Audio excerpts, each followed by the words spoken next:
The Civil War.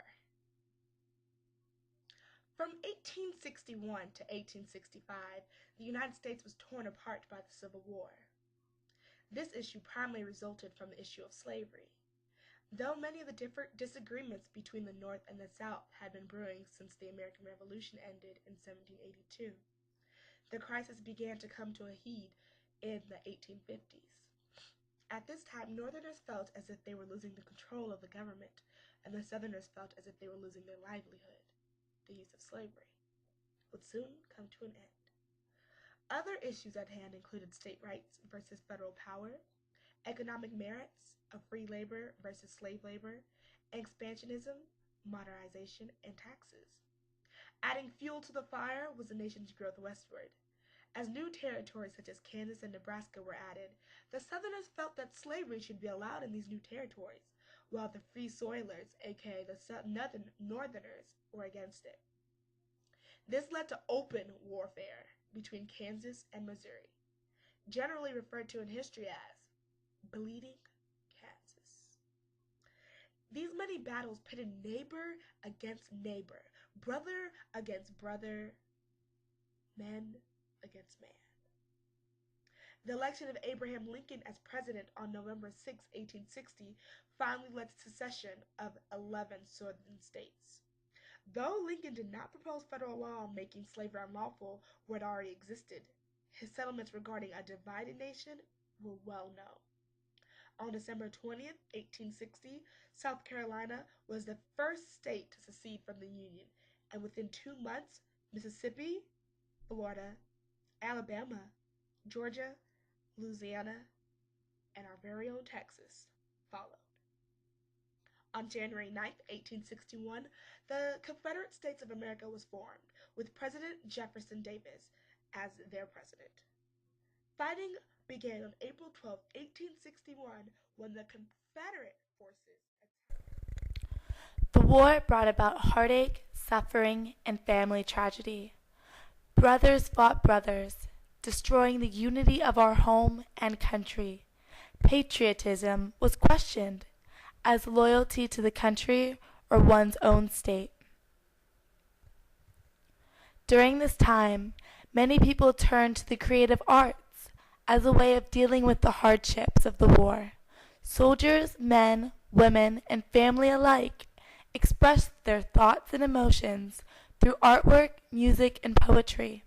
These people found serenity and a voice as they displayed their emotions through their works.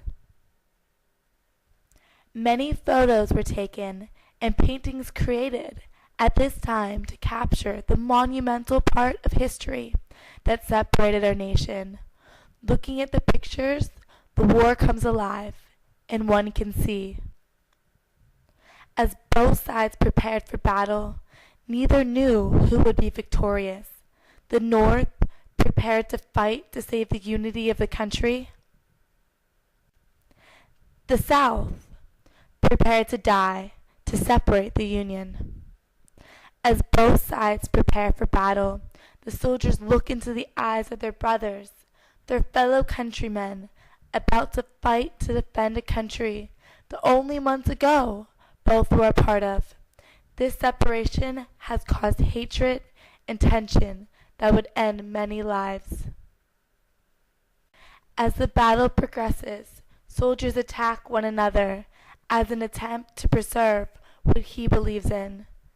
The sky seems to become dark as the battle begins. The air becomes cold, and the chill of death spreads over the battlefield as the battle ends and more bodies fall to the ground and souls are lost. The Civil War brought about many novels and books telling the tales of individuals who lived during this tragic part of U.S. history. Many famous quotes were also recorded. Abraham Lincoln expressed his immense desire to save the unity of the nation, as he said,